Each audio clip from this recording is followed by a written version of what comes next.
Hola a todos, bienvenido a una nueva edición o un nuevo capítulo de este podcast que hoy va a versar sobre el trauma a raíz de una noticia que leí esta mañana de una entrevista que le hizo Gabor Maté, que es un psiquiatra canadiense, bueno, no sé muy bien ya si es príncipe, infante o qué es, creo que no es nada, a Harry, Enrique, el hijo de Carlos y de Diana de Inglaterra, y un poco para poder valorar las diferentes perspectivas que hay desde el trauma, desde diferentes experiencias vitales, ¿no?, que cada uno de ellos ha vivido. Así que bienvenidos una vez más y de nuevo agradeceros la diferencia de estar ahí y sobre todo el apoyo que me dais cuando me comentáis que os gusta el trabajo que estoy haciendo.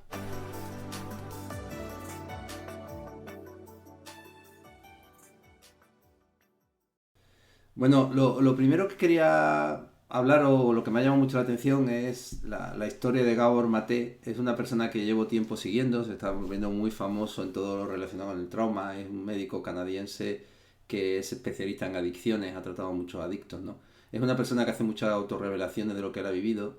Y bueno, os pongo un poco al corriente de su biografía, a los que no las conozcáis. Este señor es un inmigrante húngaro, se va ya con una adolescencia tardía a Canadá. Allí aprende inglés, o al menos mejoraría bastante su inglés, claro. Y él, lo que le viene a ocurrir es que tiene una. Saca la universidad, pero es profesor de secundaria durante muchísimo tiempo. Posteriormente se saca la carrera de medicina mientras está trabajando de profesor y a día de hoy es uno de los mayores especialistas en trauma a nivel mundial, ¿no? Y es un poco un caso de lo que conocemos como una persona resiliente, es decir, es una persona que ha podido, a pesar de las dificultades o gracias a ella, alcanzar, digamos, un nivel de excelencia superior. Una persona, pues que obviamente con esa trayectoria, ¿no? De abandonar su país joven, de tener que llegar a una cultura nueva, a un país nuevo, aprender un idioma nuevo, es trabajar y al mismo tiempo tener que estar estudiando, pues esto te hace una persona extremadamente resolutiva, a menudo con muchas sensaciones de soledad o de agotamiento, porque lógicamente es un esfuerzo enorme, pero al mismo tiempo también una persona claramente admirada y admirable. Y me recordaba un poco a la historia, por ejemplo, de Bowlby, ¿no? El padre del apego, John Bowlby, que fue una persona que se alistó al ejército, que lo dejó, estudió medicina también, ya muy mayor, que no quiso seguir los pasos que su padre le imponía, con muchos traumas de apego, y como él, gracias a esas características, a eso que había vivido, pues fue capaz, por ejemplo, de darse cuenta de que los niños adolescentes conflictivos, los niños que estaban en el orfanato, sufrían mucho y probablemente era pues debido a su propia experiencia. Otra persona que yo admiro muchísimo es a Fonagy, Peter Fonagy, que es el padre de todo lo que es la mentalización. También es una persona que vino de Hungría. En la adolescencia llegó a Francia y sus padres lo mandaron a Inglaterra que estudiara inglés y ahí tuvo una depresión severa que pensó en el suicidio. Empezó a psicoanalizarse y bueno, hizo allí la carrera de medicina y hoy día está considerado uno de los mayores psiquiatras a nivel mundial. Cyrulnik, que su padre murió en la Segunda Guerra Mundial cuando era pequeño, se salvó de milagro de que los nazis lo capturaran en una sinagoga en Burdeos, se escondió, pero a su madre sí se la llevaron, murió en Auschwitz y él igual estuvo en bandas callejeras y hoy está reconocido como uno de los mayores psiquiatras infantiles de la historia.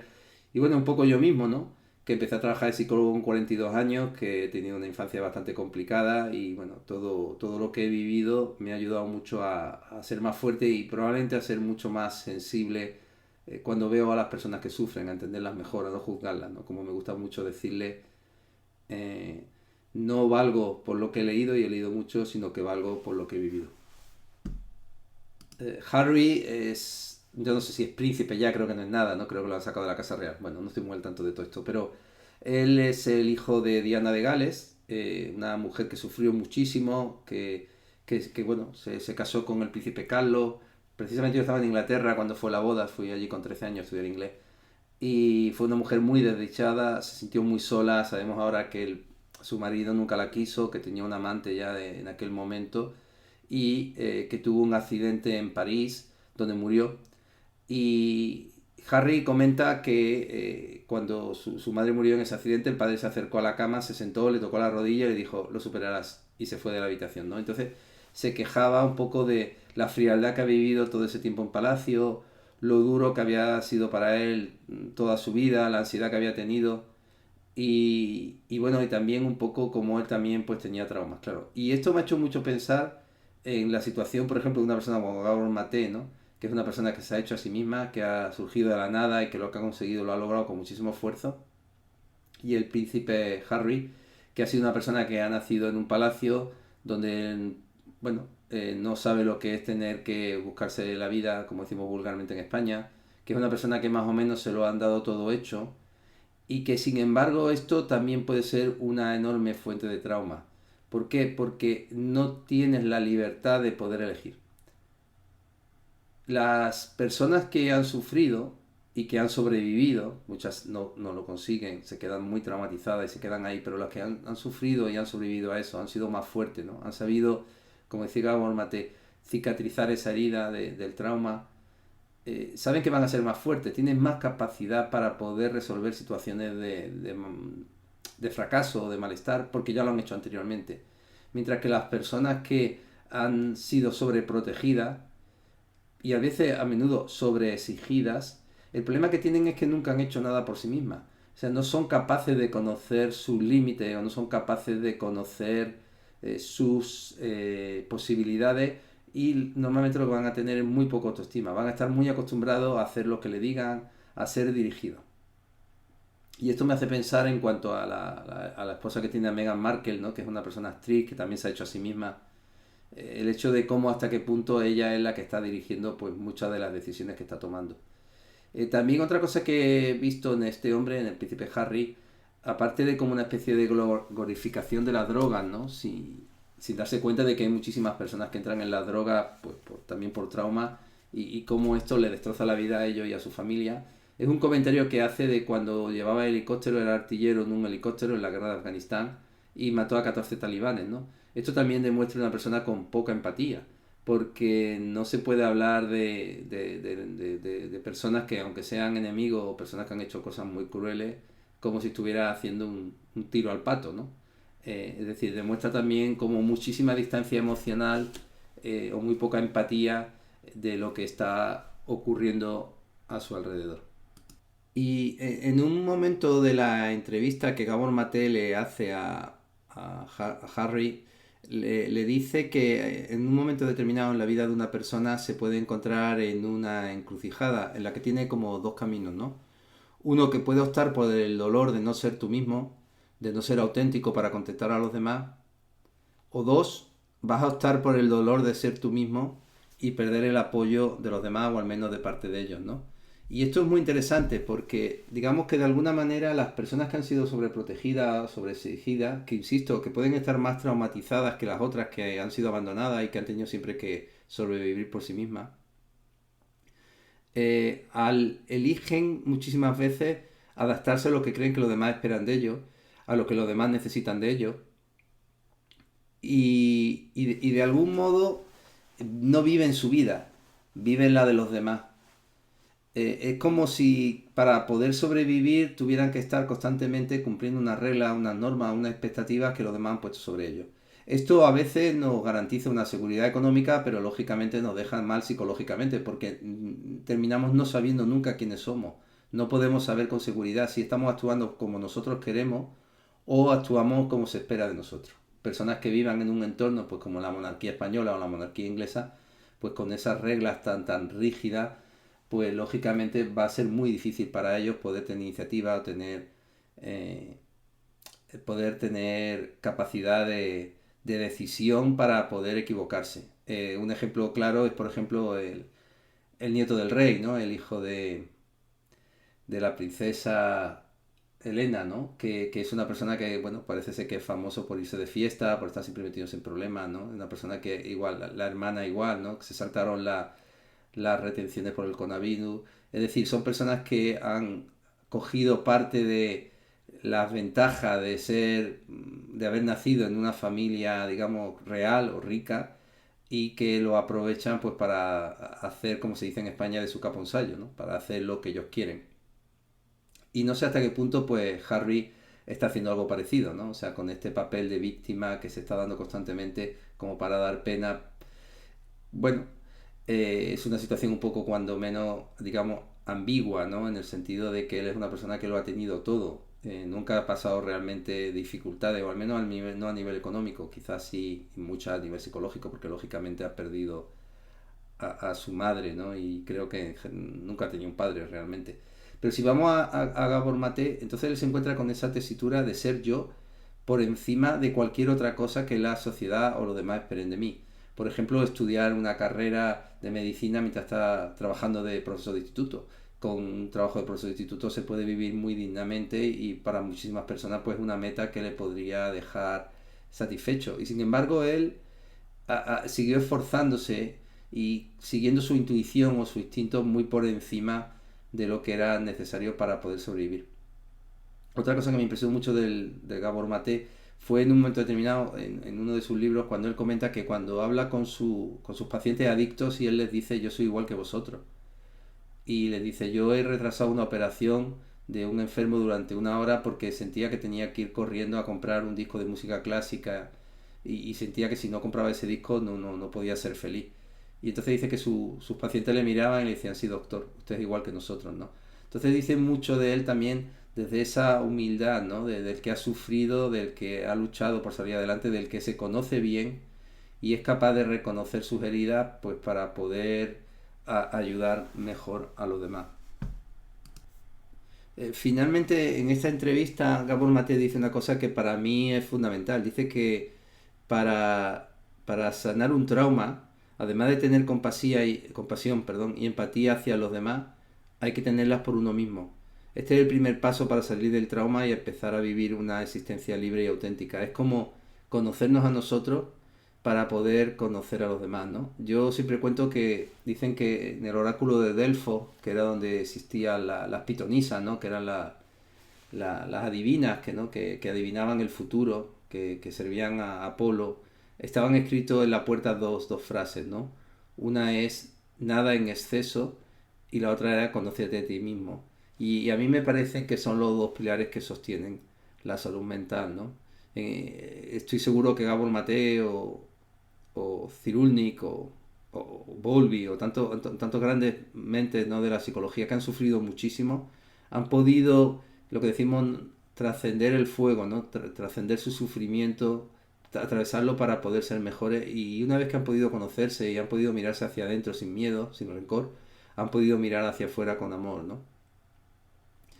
No sé si el príncipe Harry está haciendo realmente un aspecto reflexivo de lo que ha vivido o está simplemente intentando mantener un nivel de vida pues óptimo, aprovechándose un poco de las circunstancias que le da la vida. Bueno, eso yo no soy quien para decidirlo, yo no estoy en su cabeza, pero sí quería hacer un poco estas reflexiones, ¿no? Sobre lo que es el papel de una persona que ha tenido trauma y cómo personas que no tienen la oportunidad de tener los recursos económicos o la posibilidad de tener una familia que le apoye, pues a veces tienen que apoyarse en sí mismos, ¿no? Como el barón Munchausen, como esa novela donde él se coge del pelo y se saca a sí mismo del agua, ¿no? Mientras que otras personas, pues a lo mejor que lo han tenido muchísimo más fáciles, pues necesitan como quejarse o lamentarse pues para dar lástima y de nuevo ser rescatado. Una vez más menciono al doctor Gabor Mate cuando dice que el trauma no es lo que te sucede exteriormente, sino lo que sucede dentro de ti. A mí me gusta decir que lo importante del trauma no es lo que he vivido, sino cómo lo he vivido. Es decir, quién soy yo después de lo que ha ocurrido, qué he aprendido de eso. A muchas personas el trauma les puede destrozar la vida y a otras personas les puede ayudar pues a ser más fuertes, ¿no? A ayudar a otras personas. Insisto, no quiero insultar a nadie porque no todo el mundo tiene la capacidad, los recursos o las posibilidades de ponerse de adelante. Pero sí es verdad que el que supera el trauma y lo supera de una forma adecuada y sana, eh, va a ser mucho más fuerte, mucho más resiliente. También dice, para salir del rol de víctima y conectarse de nuevo a la vida, hay que satisfacer algunas necesidades fundamentales, que es la pertenencia, el estar bien relacionado con los demás, el sentir autonomía, el sentir que uno controla su propia vida, es toma sus propias decisiones y las toma desde la libertad, la competencia, ser capaz de poder lidiar con los retos del día a día, es decir, estar dentro de nuestra zona de confort, saber qué batallas podemos o tenemos que luchar para poder ganar la guerra. A veces tenemos que perder algunas batallas para ganar la guerra y es importante saber a qué nos enfrentamos y qué recursos tenemos para poder hacerlo. una autoestima auténtica, sana, que no dependa de lo que conseguimos o de la aprobación externa, sino que dependa de lo que es una motivación intrínseca, no de una motivación extrínseca. No. Hay personas que confunden el ser querido, el ser amado con el ser deseado, o el ser admirado, o el ser envidiado. Pero el ser amado es una cosa que te sacia, te llena. El ser envidiado, el ser admirado, el ser deseado nunca, nunca se colma. Siempre vas a querer a alguien más o tener algo más o que te siga alguien más. Nunca, nunca se termina de saciar. Tener confianza, es decir, conocernos a nosotros mismos, saber que aunque nos equivoquemos vamos a poder levantarnos y seguir adelante. Y lo más importante, tener un sentido del propósito y la trascendencia. Ir más allá de uno mismo al encontrar el sentido que a uno le da un significado a su existencia. Algunas personas pueden encontrar ese significado en ayudar a otros lo harán en escribir libros, otros en poder ayudar a su hijo y que crezcan sanos y fuertes. Y quiero terminar el podcast de hoy con otra figura legendaria de la psicología que es Viktor Frankl. Viktor Frankl escribió un libro que era El hombre en busca de sentido y él cuenta que un día en Auschwitz cuando un soldado, un capo, alguien nazi, le estaba pegando una paliza, él pensó en morirse, pero pensó también que quizá esa experiencia él podía usarla para más adelante escribir un libro sobre lo que era lo que él había vivido en Auschwitz, ¿no? Y dice que una vez estaba frente a un auditorio, dio una conferencia y explicó cómo en ese momento había soñado con estar delante de ellos y poder explicarle lo que había vivido para ayudar a otras personas. Dice que la gente empezó a llorar, a aplaudir y que él determinó que si él pudo sobrevivir a Auschwitz, pudo sobrevivir a ese horror, fue porque él consiguió darle un significado a su vida, que era poder contar lo que había vivido allí dentro, ser mejor persona, no ser, no quedarse con el rencor y el odio hacia los que le habían hecho daño, sino en la capacidad y en el objetivo de poder ayudar a las personas que lo necesitaran. Y él llamó a su terapia la logoterapia, es que es una terapia como en busca de un sentido, ¿no? De darnos una autonomía. Creo que el señor Gabor Maté la encontró hace mucho tiempo. Yo tengo la suerte de haberla encontrado hace mucho tiempo y espero que Harry, si no la ha encontrado todavía, la pueda encontrar muy pronto. Simplemente despedirme y agradeceros como siempre estar ahí y que podáis ver cómo dos personas que han vivido dos cosas completamente distintas, las dos pueden estar extremadamente traumatizados, pero al mismo tiempo cómo uno ha elegido un camino que es el de superarse, el de crecer, el de conocerse, el de ayudar a los demás, y el otro pues creo que ahora mismo está en un proceso de búsqueda, todavía no ha encontrado cuál es su sitio. Y lo veo, en mi opinión personal, muy discutible y por supuesto agradeceré cualquier comentario de cualquier persona que quiera hacer una crítica constructiva a esto, pero creo que sigue buscando esa aprobación externa, esa necesidad de reconocimiento y de dinero que siempre la ha tenido, siempre la ha perseguido y no sé si en ese camino va a encontrar la felicidad. Esperemos que sí y esperemos que la encuentre en su hijo, si no la ha podido finalmente encontrar. Muchas gracias y hasta muy pronto.